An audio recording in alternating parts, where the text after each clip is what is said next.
Good morning, one and all. Today we are going to start our sixth session of Rachana Sangamam, Rachana 2020. From today, for the next 5 days, we are having Dr. Vidya CS, Professor, Department of Anatomy, JSS Medical College, as a resource person to share her knowledge and bless all of us with her experience also. Before starting the session, I'd like to call Ms. Ridhima and team to deliver the prayer. Om Namami Dhanvantri Adidevam Surasurai Vanditam Padpadam Loke Daranuke Daya Mrityunasham Dhadarpisham Vivedashadhira Dhanvantri Ramanatham Sarvaroge Nivarikam Ayurve Pravaktaram Vande Piyusham Dayakam Sarve Jana Sukhino Bhavantu Sarve Santu Niramaya Om Shanti Shanti Shanti Om.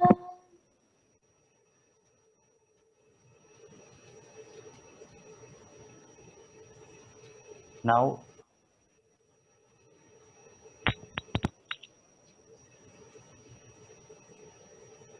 I request Ms. Ayushi Thakur to give an introduction on Dr. Vidya CS.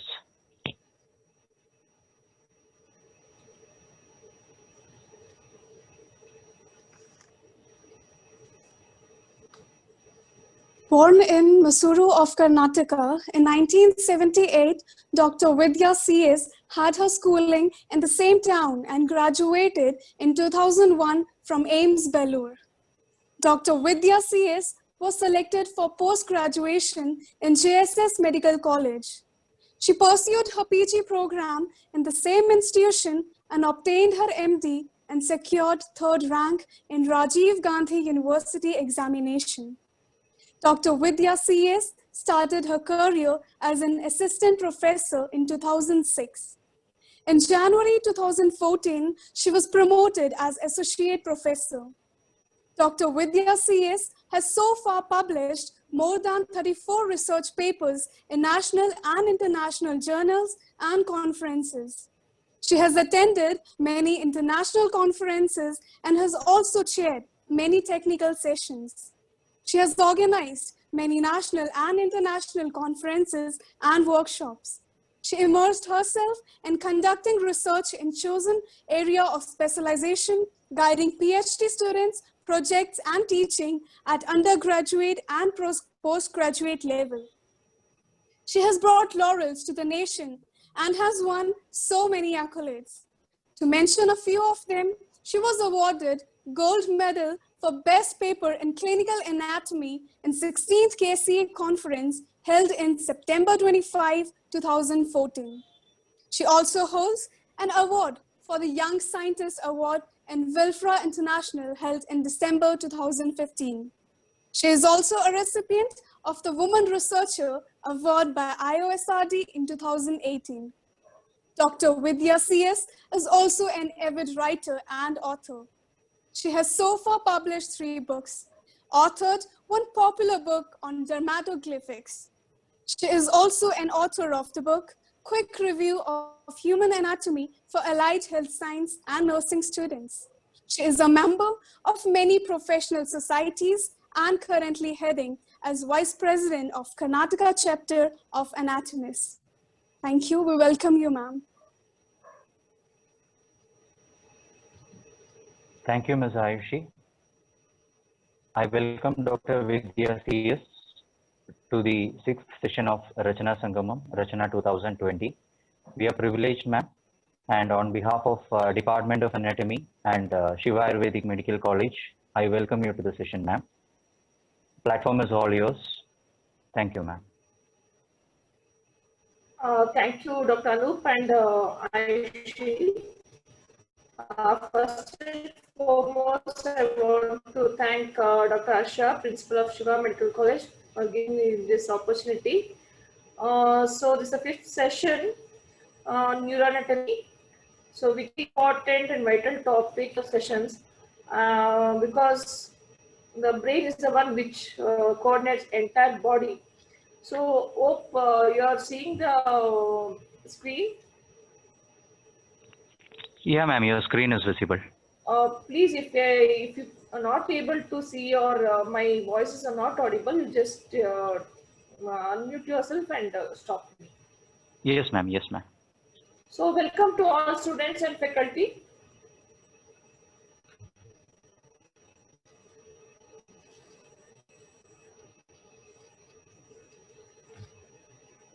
So the first session, so I divide to 5 sessions. The first session, I'm telling about the general organization of nervous system and introduction of brain.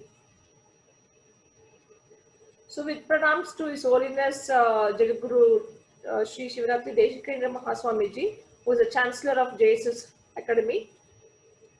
So general organization of nervous system, there are two mainly anatomical divisions, what we call as central nervous system and peripheral nervous system. So in the central nervous system, you have the brain and spinal cord, and the peripheral nervous system, you have all the nervous tissue outside the central nervous system, which may be the cranial nerves and the peripheral nerves. So this is the schematic representation of the organization, where we have the brain and spinal cord, and this is a peripheral nervous system mainly helps in the sensory information, which in turn carry the information from the receptors. So this includes motor commands with the efferent division, mainly the somatic and autonomic nervous system. Somatic goes to the skeletal muscle, and autonomic mainly there are two types, sympathetic and parasympathetic, which mainly supplies the smooth muscle, cardiac muscle, glands, and adipose tissue. So, major functions are mainly sensory, motor, and integration. So, sensory monitors the internal reflex. So, in this diagram, you can see the stimulus pass to receptors, then carry to the sensory neuron and to the gray matter of the spinal cord. From the neurons to the gray matter, the motor efferent passes to the skeletal muscle or any target organs. So coming to the structure, the two types of neural cells in the nervous system, the neurons for processing, transfer and storage of information. Then the supporting cells, what we call as neuroglia, for support, regulation and protection of neurons. So in this diagram, you can make out the structure of neuron. This is a cell body and this is the axon. So in the cell body of the nucleus, then mitochondria, Golgi complex, rough endoplasmic reticulum. Then you have two processes, what we call as dendrites and axon. So axon dendrites carry towards the cell body and axon carries away from the cell body. And this axon will be covered with the myelin sheath, which is produced by Schwann cell, and we are called as axon terminals, which acts like a receptors. So coming to classification of neurons, depending upon the structure or number of processes coming off or of the cell body, they are called as anaxonic, without the axon, and bipolar neuron, the two axon, pseudo-unipolar. From one cell body, two processes arise, as we call as pseudo-unipolar. Then we have the multipolar neuron with multiples of dendrites and the single axon. So this is the diagram showing the transverse section of peripheral nerve. So what we have seen longitudinally, the structure, this is the microscopic structure. So we should know there's a connective tissue covering the neuron, what we call as epineurium, perineurium and endoneurium. So endoneurium cover single nerve. The group of nerves are covered by the epineurium, and the whole bundle is covered by the what you call as epineurium. And the sections you can see the dots is called as axon. Then the nuclei of Schwann cells. So these are the Schwann cells which produce the myelin sheath. So this is a longitudinal section of peripheral nerve. We can make out this axon, myelin sheath, and node of Ranvier. What is node of Ranvier? The space where the myelin sheath is absent. This helps in fast conduction of impulses. So coming to the types of neurons, as I told you, unipolar, pseudo-unipolar, bipolar, and multipolar. So they are unipolar are unidirectional. Pseudo-unipolar, one axon arises from the cell and divides into two. So the dorsal root of ganglion, spinal ganglion is an example for it. Then you have the bipolar two axon, where the cells of retina are the example. Then multipolar neurons, the autonomic neurons, where the sympathetic ganglion present in the spinal cord, that constitutes a multipolar neuron. So this is a anaxonic neuron, no anatomical clues. This is a multipolar neuron, multiple dendrites and single axon, most common type. It's a bipolar neuron, two processes coming of cell body, one dendrite and one axon, only found in eye, ear and nose. There is the unipolar, single process coming of cell body giving rise to dendrites at one end and axon making up the rest of the processes. So neuroglia glial cells, what are they? They are supporting cells. So CNS neuroglial cells are the astrocytes, the oligodendrocytes, microglia, ependymal cells.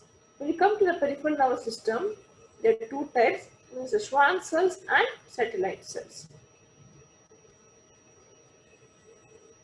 Coming to the anatomic organization of neurons, neurons of nervous system tend to group together into organized bundles. So the axons of neurons are bundled together to form the nerves, or what we call as tracts in the CNS. So most axons are myelinated and these form the white matter in the central nervous system. So in the central nervous system, we come across two parts, what's called as white matter and grey matter. White matter is nothing but nerves, grey matter is nothing but the cell bodies or the nuclei. So the cell bodies of neurons are clustered together in the form of ganglia. So these are outside the central nervous system. Ganglia are outside the central nervous system. So coming to the brain, very important. This was the preliminary introduction of nervous system. Now coming to the brain as such. So adult brain weighs about 1.35 to 1.4 kgs. It differs in males and females, and it's not correlated with the intelligence, and it is not the physical size of the brain that determines intelligence, it's number of active synapses that determine. But you can see the brain is not in a smooth surface. It has got what we call as depression called as sulci and elevations called as gyri. So as such, we have classified brain into three parts, what we call as prosencephalon, mesencephalon and myencephalon. So prosencephalon is nothing but forebrain, which constitutes cerebrum and thalamus, or the diencephalon, thalamus and hypothalamus. Then you have the mesencephalon, meaning the midbrain, along with the cerebral peduncles and the colliculae of the midbrain. Then you have the rhombencephalon or hindbrain, which constitutes pons, cerebellum and medulla oblongata. So when development, actually the three vesicles formed, what we call as forebrain, midbrain and hindbrain. So depending upon that, the parts are formed. The primary structure which helps in the formation of this is a neural tube. So you can see the cerebral hemisphere here. And this cerebellum hemisphere has been divided to mainly 4 lobes, which is called as frontal lobe, and this is a parietal lobe, and this occipital lobe, and below is a temporal lobe. Each lobe has got different function, and this is a brain stem. You can make out the midbrain, pons, and medulla oblongata, and this is a part of hindbrain, which is a cerebellum. So this is the inferior surface of the brain, or what we call as base of the brain, where you can make out all the cranial nerves. So there are mainly 12 pairs of cranial nerves. So first and foremost is the olfactory nerve with the olfactory bulb.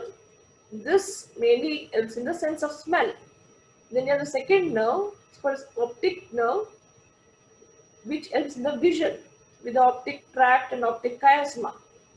And third nerve is called as oculomotor nerve, coming from the midbrain, which mainly helps in the motor function of this muscles of eyeball. Third nerve, oculomotor nerve. Then fourth nerve is called as trochlear nerve. This trochlear nerve also helps in supplying one of the muscle of the eyeball. Then you have the very important nerve, what's called as trigeminal nerve, fifth cranial nerve. Again, which has been divided into 3 parts, what's called as ophthalmic, maxillary, and mandibular part. And then we have the between the ponto and medullary junction, we have mainly 6, 7, 8 cranial nerves. So that is the abducent, facial, and vestibulocochlear nerves.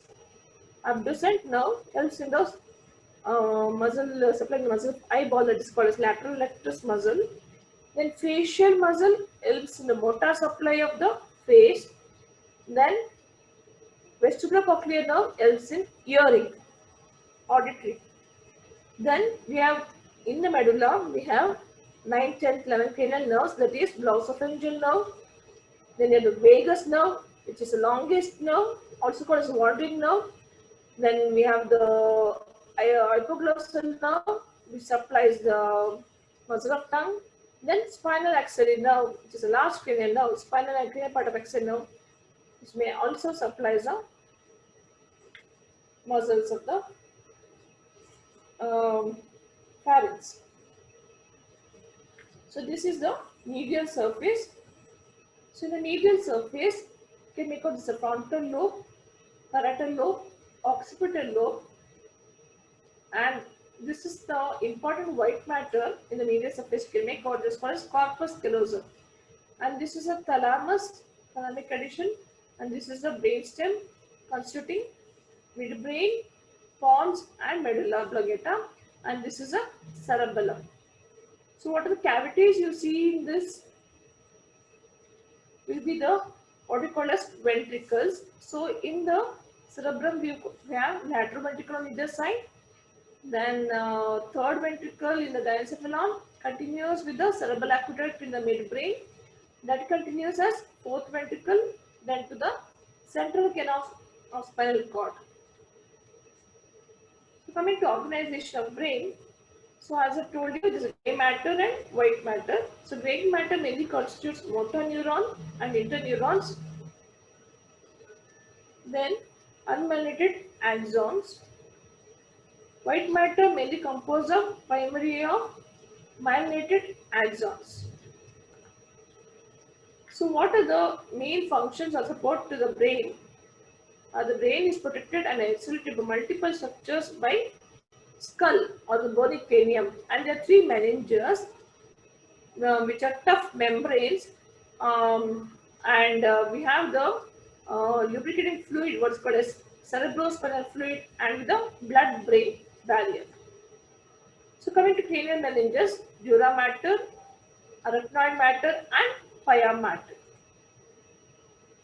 So the 3 dense regular connective tissue layers, they separate the tissue of the brain from the bones of the cranium. And this dura mater again is divided into 2 layers. This is outer endothelial and inner meningeal layer, which lodges the dural venous sinuses. So this is the dura mater. So we can make out this outer skull layer, dura mater, and we have this sinuses and the dural fold. So there are 4 dural fold, what we call as falx cerebri. Then we have the tentorium cerebelli, falx cerebelli, which demarcates the 2 cerebellar hemisphere, and this is a diaphragmal cell. So duramat is a tough membrane composed of 2 fibrous layers. So there's a periosteal layer and meningeal layer. So this periosteal layer, the more superficial layer, attaches to the periosteum of the cranial bones.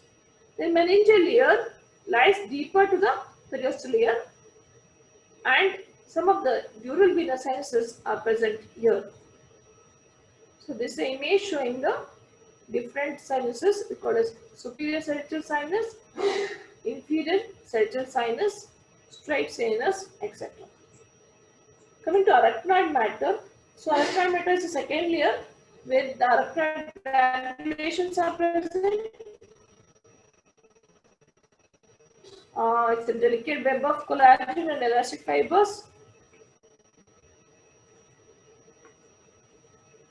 And the third layer, very thin layer, is called a cerebral paius in some areas, and it invaginates into ventricles to take part in the formation of choroid plexus. So when you separate this pia matter, you can make out the blood vessels.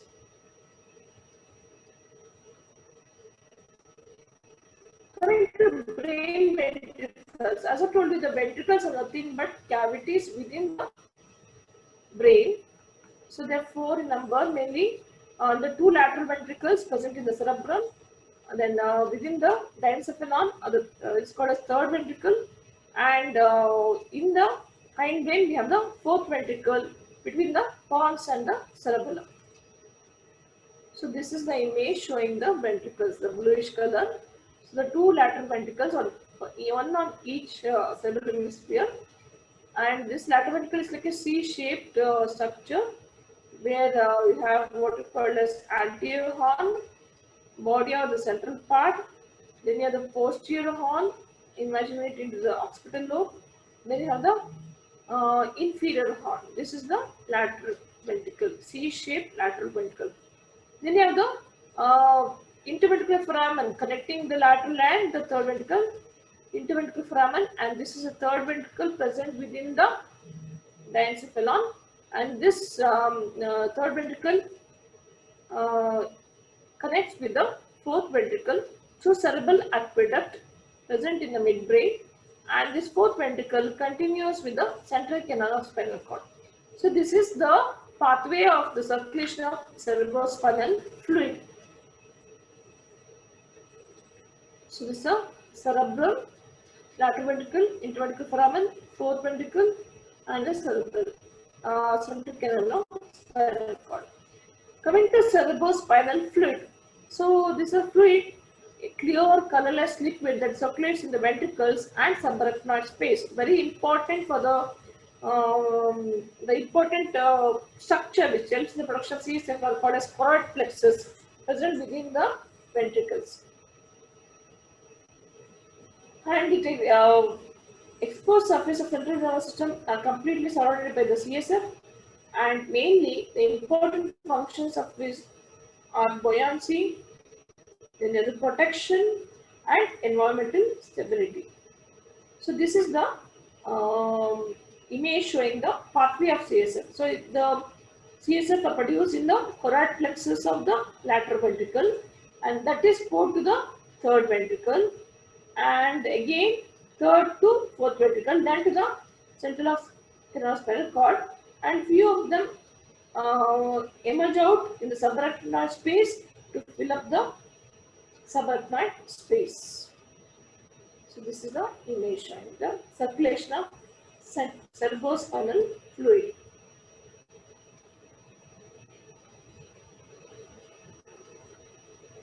So this is a pathway of CSF flow from the lateral ventricles of the cerebral hemisphere to the interventricular foramen to the third ventricle, then aqueduct of Sylvius, then to the 4th ventricle, then to the 2 foramen, what called as foramen of Magendie and Lashka.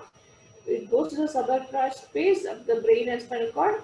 Then reabsorption into the venous sinuses takes place. So this is a flow chart of the pathway of CS. Now coming to the BBB. What is it? 3Bs is a blood-brain barrier. Very important. So nervous tissue is protected from the general circulation by blood-brain barrier and strictly regulates what substances can enter into the interstitial fluid. So this acts like a barrier to prevent the harmful materials or harmful materials into the central nervous system and prevents explosion of neurons into the brain to the drugs, waste products in the blood, and variations in level of normal substances like ions, hormones that could adversely affect the brain function. So this is the structure of blood-brain barrier. So you can make out this. This is the basement membrane of the capillary, the tight junction between the endothelium, then the nucleus of endothelial cells. All these contribute to the blood-brain barrier. The astrocyte or what you call as porocyte that occupies the blood vessel. Now coming to the cerebrum. Cerebrum. So we classified into 3 parts of the brain.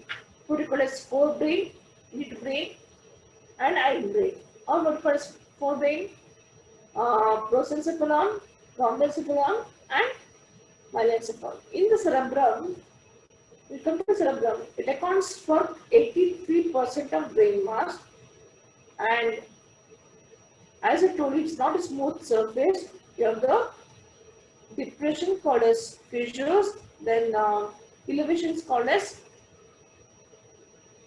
the fissures are the sulci, elevations called as gyri. This increases the surface area of the brain.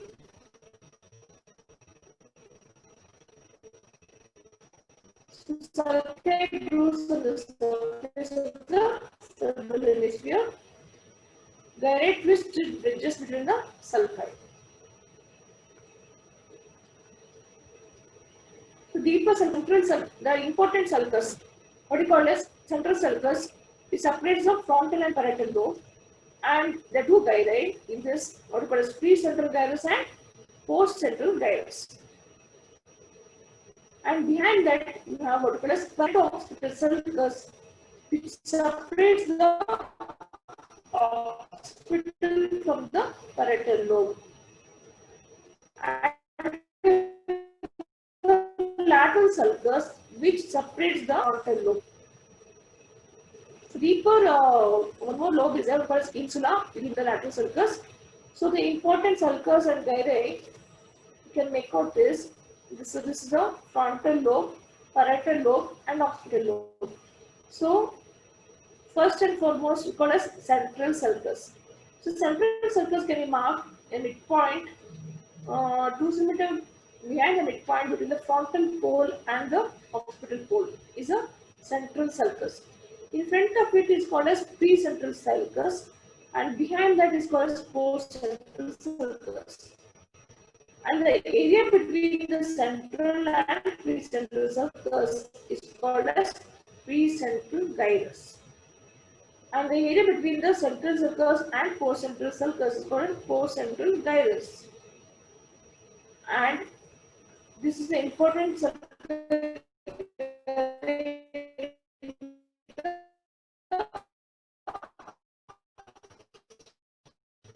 parietal lobe, and in frontal lobe you have what you call as subgyri and sulci, and you have what you call occipital lobe. So in this image you can make out the frontal lobe, and here the pre-central gyrus, central sulcus, post-central sulcus, and this longitudinal fissure which separates the 2 cerebral hemispheres, and it's a parietal lobe and it's a occipital lobe. Coming to the function areas of the cortex, before the function area of cortex, mainly the surfaces of the cerebrum are mainly the superior lateral surface, then is the medial surface, and there is the inferior surface of what we call as base of the brain. And we have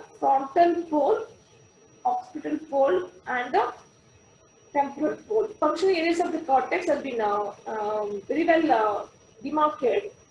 So there are three kinds of functional areas: motor areas, sensory areas, and association areas.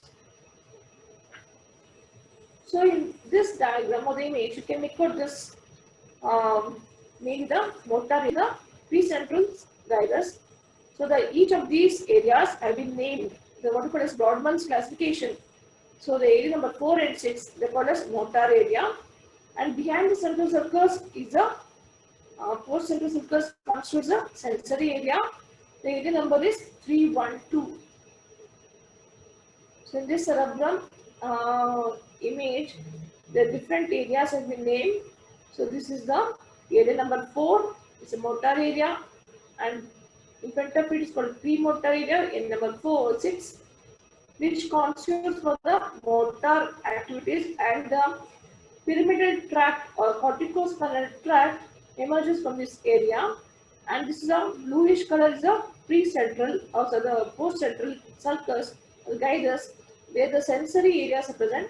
The area number 312, and behind that you have the somatosensory sensation, area number 5 and 7, and here the speech area is a area number 45 and 47. And the important visual area in the occipital lobe is called as area number 17, 18, and 19. And you have the Wernicke's area, and this is for hearing, area number 22. So these motor areas mainly controls motor functions, and mainly the somatic motor area. The precentral gyrus, as I told you, is a Brodmann area number 4, and in front of it is area number 6.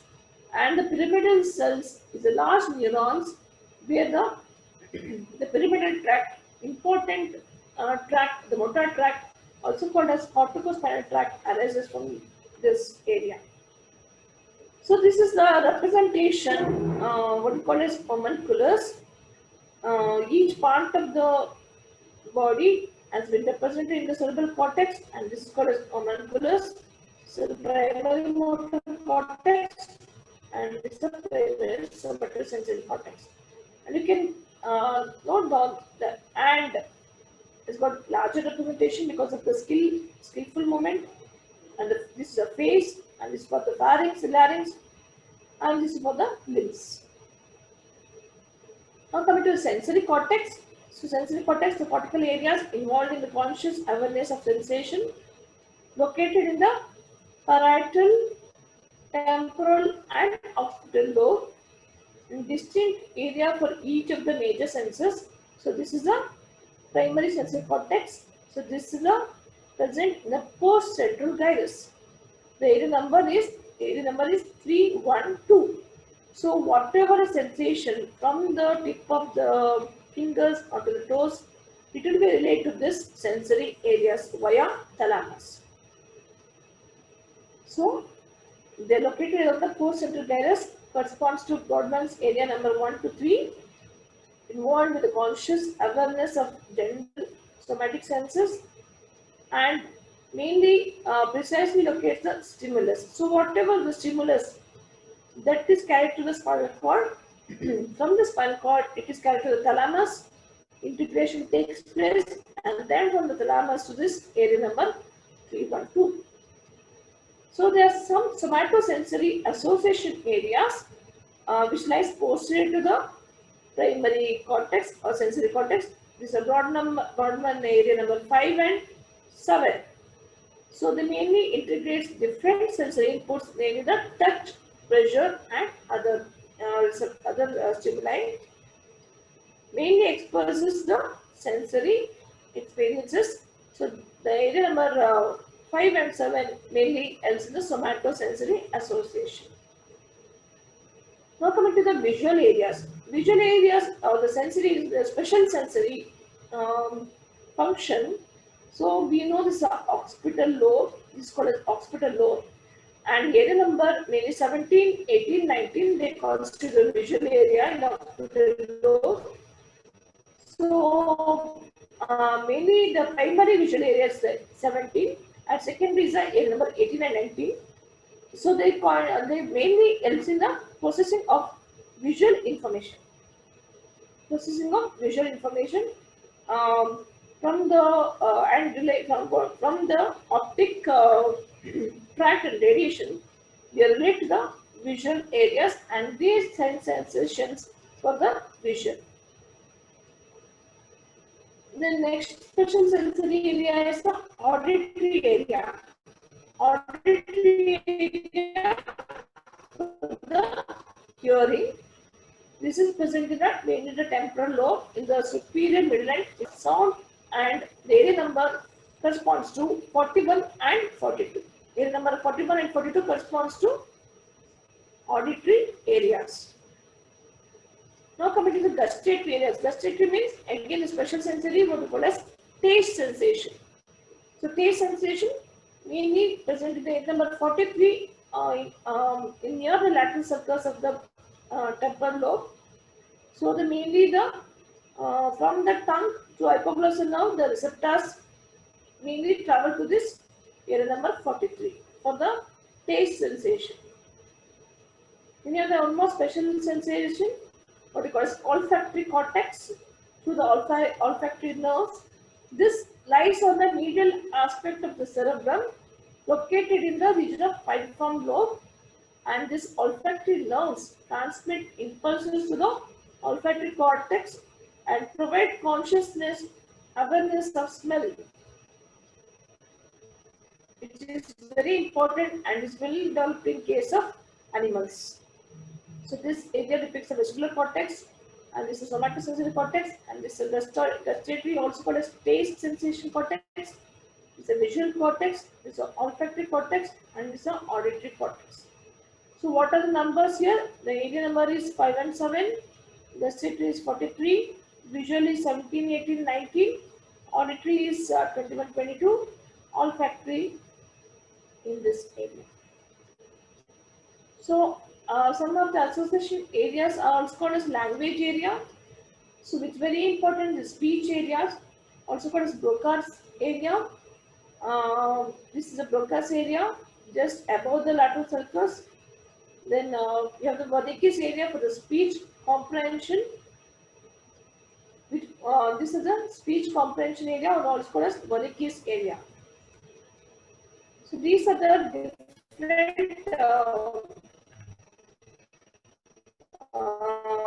functional areas of the cerebrum as well as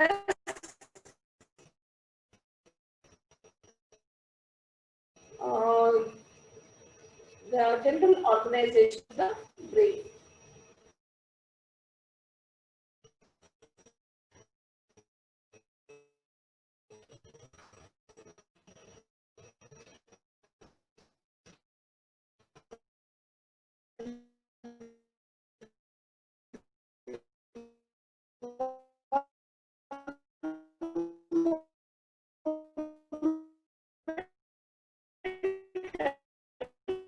Stop here.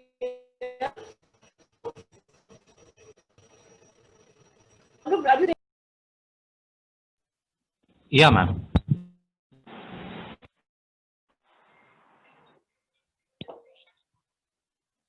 Hello. Ma'am, am I audible?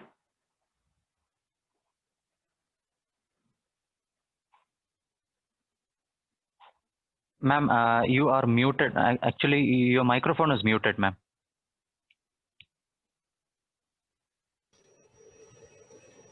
Yeah, ma'am, am I audible?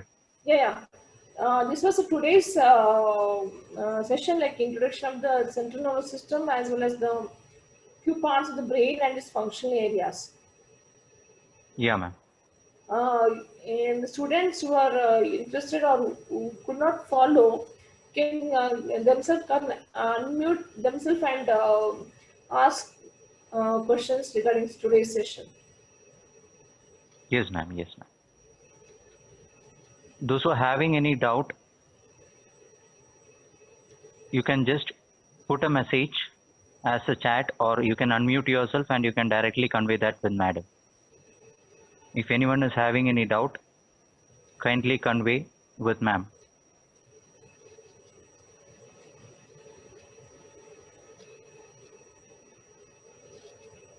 Are they aware they can unmute themselves? From Akshaya. Excuse me, ma'am. Can you please repeat blood-brain barrier? Okay. Yes, next.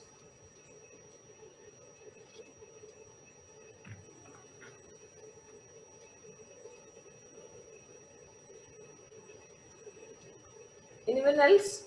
Yeah, ma'am, I got a message right now. Ma'am, can you explain the prosencephalon, mesencephalon, and rhombencephalon, which was there in the initial slides once more? Fine. I think, ma'am, one more question came from Avantika. Can you explain ventricles of brains once more? Yes, yes. This brain has been divided depending upon the development. So the preliminary structure I told you that is developed mainly from the neural tube. So this neural tube dilates into three parts, what we call as forebrain, midbrain, and hindbrain. So they are also called as prosencephalon is called forebrain is also called as prosencephalon. In this part, we have what we call as cerebrum, thalamus, and hypothalamus, important parts. Then you have the mesencephalon, or the midbrain, in which you have the cerebral peduncle and the colliculi. Then you have the rhombencephalon in the hindbrain. In the hindbrain mainly constitutes pons, cerebellum, and medulla oblongata. I hope you have understood these three parts. So this is the image. So this constitutes the forebrain. Inside you have the mesencephalon, and here you have the hindbrain with the pons, medulla, and the cerebellum. So this is the divisions of the brain as such. Next question was for the blood-brain barrier.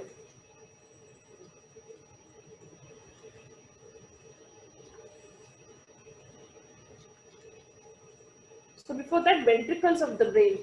So what are the ventricles of the brain? So ventricles are nothing but cavities within the brain where the CSF have got flow in that. So it makes the brain lighter in weight, and the main four ventricles. So this is the what you call as lateral ventricle in the cerebral hemisphere. This lateral ventricle is C-shaped structure with the anterior horn, central part, posterior horn, and inferior horn. And this is third ventricle in the thalamus. This is connected by what we call as interventricular foramen of Monro, and third ventricle continues as aqueduct of Sylvius, and fourth ventricle in the between the pons and cerebellum, and this fourth ventricle is continuous into the central canal of spinal cord. So this is the ventricles of the brain, and this is the image, one more image showing the two lateral ventricles and the pathway. So this is a pathway. As I told you, this image depicts the cerebrospinal fluid pathway from the lateral ventricle to the third ventricle to the fourth ventricle, then to the subarachnoid spaces, which will be observed in the venous sinuses.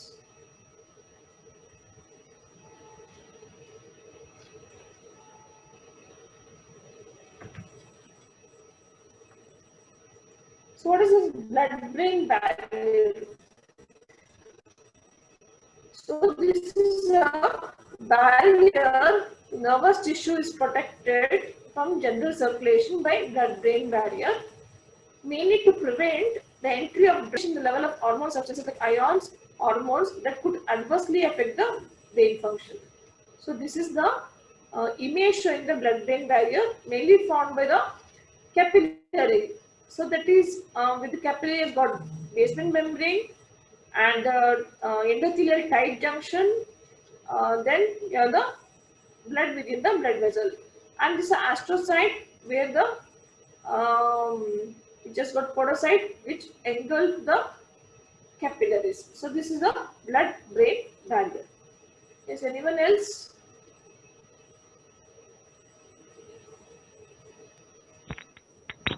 Yes, Miss Ayushi. Miss Ayushi has raised her hand. Yes. You can kindly convey your doubt with ma'am. Kindly ask your doubt. Ayushi?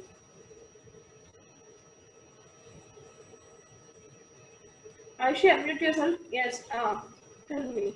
It's the mistake. Pardon? Pardon? Not able to hear. Ayushi, you are not audible.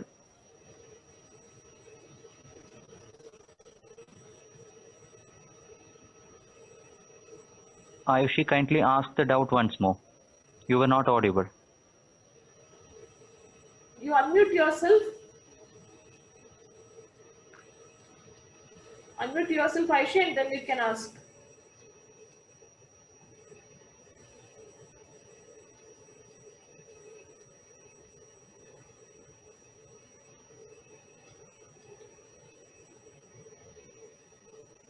It was the same question as the Akshaks. Okay. I hope that answer is given and it is clear right now. Yes, sir. Okay, thank you. Is anyone else? There is one more question from Akshaya, ma'am. Yeah. Anything which is smaller in size that can filter through BBB passes. Are there any further protection? Okay, I think the question is like, are there any other further protection if anything smaller than the size of BBB passes through it? First and foremost, the brain is protected by skull. Okay, so skull is a very tough structure, which has got two tables, what you call as outer table and inner table. Then again, after the skull, the brain is protected by, as I told you, three layers, or called as coverings, or called as meninges. Meningeal layers, dura mater, arachnoid matter, and pia mater. This also acts like a protection. Only the few minute particles may pass through this blood-brain barrier, which will be very, the drugs or the harmful effects should be taken care. If the virus or the bacteria it passes through, it may cause inflammation called as meningitis. Is that clear, Akshaya? Yes, Akshaya?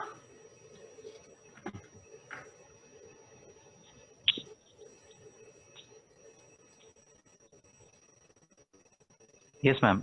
The doubt is clear. I think there's one more chat is there.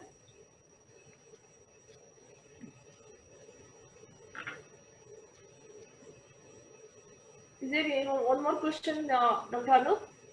Yeah, ma'am. I just received one more question. You explained the general divisions of nervous system. Yes. So in that, the peripheral nervous system, can you explain that once more? Yeah.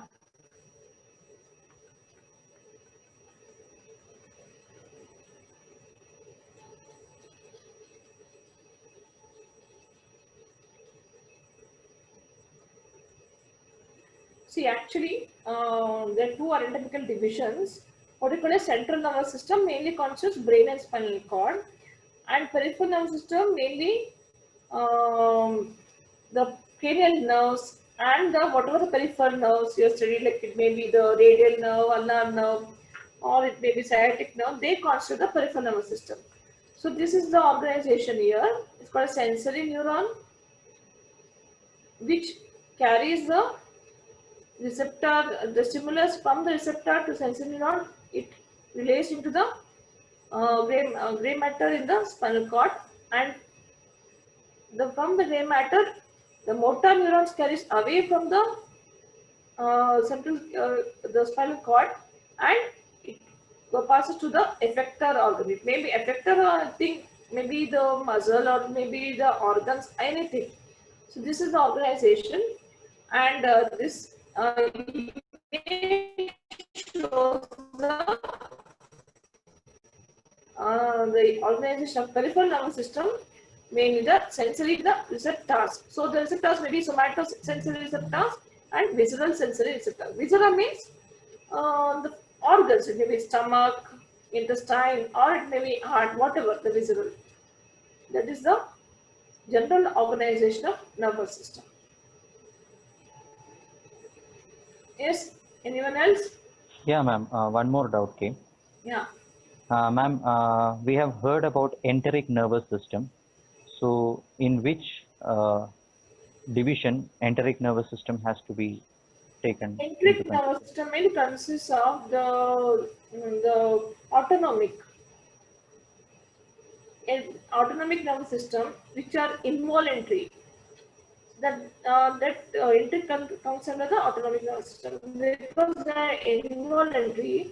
So the involuntary has got two parts, which are sympathetic and parasympathetic, which supplies all the organs, as well as the smooth muscle, cardiac muscle, or it may be the glands, adipose tissue, etc.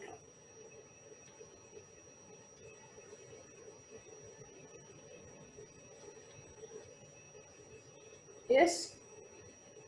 If there are any further doubts, Any kindly other put in doubts? the chat box, or you can unmute yourself and directly ask to ma'am.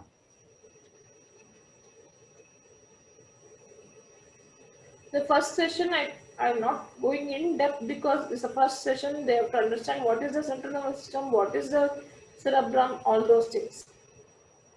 Yes, ma'am. Yes, ma'am. Ma'am, I hope there are no further doubts. Yeah. And you can share the PDF material and the link, YouTube link. Yes, ma'am. I have already done that.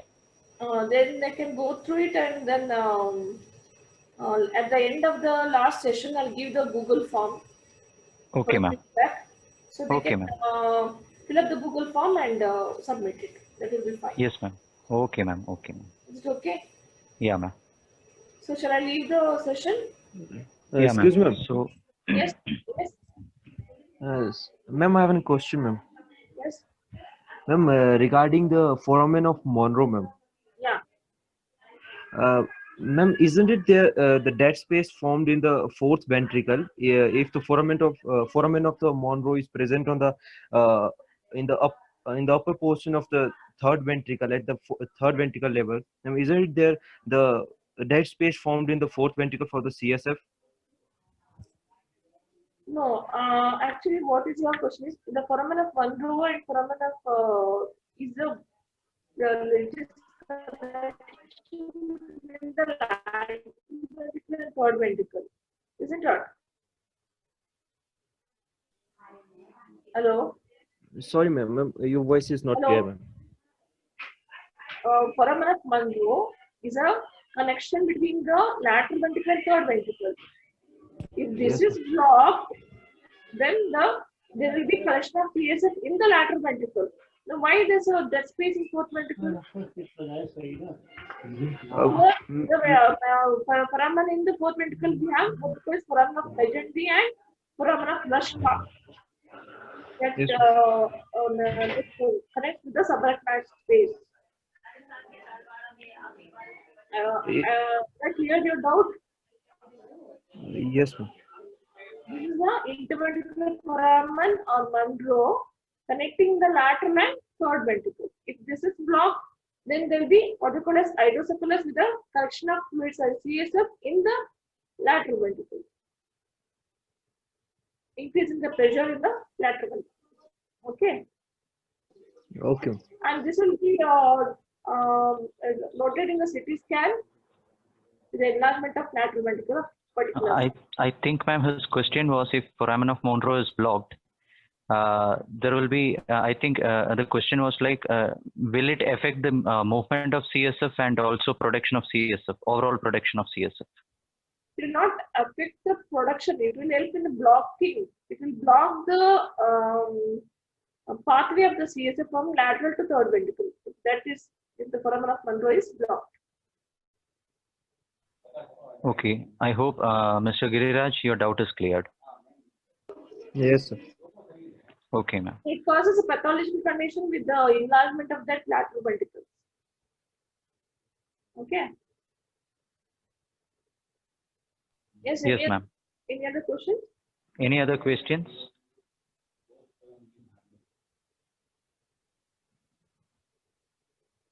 We are going to wind up the session.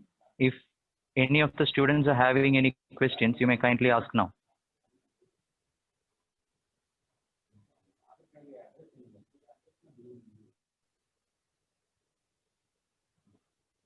I hope, ma'am, there are no further doubts. Okay, fine. I hope Okay, that I can go a little bit slower also in the next session. I can know the pace now. So Yes, ma'am. each day I'll be covering two topics. So tomorrow I'll be taking blood supply of brain and the cerebellum. Okay, ma'am. Okay, ma'am. For a morning I'll give the study material. Is it okay? Yeah, ma'am. Yeah, sure, ma'am. Okay, fine. Thank you. Okay, ma'am. So with your permission, I'll wind up the session for today. Yeah, sure. So see you, ma'am. Be safe, and see you tomorrow morning by 11:30. This is a recurring session, right? Yeah, ma'am. But the link will be sent to you tomorrow also. Tomorrow morning, I'll be sent. Okay, fine. Okay, ma'am. Thank you so much. Thank you for your time.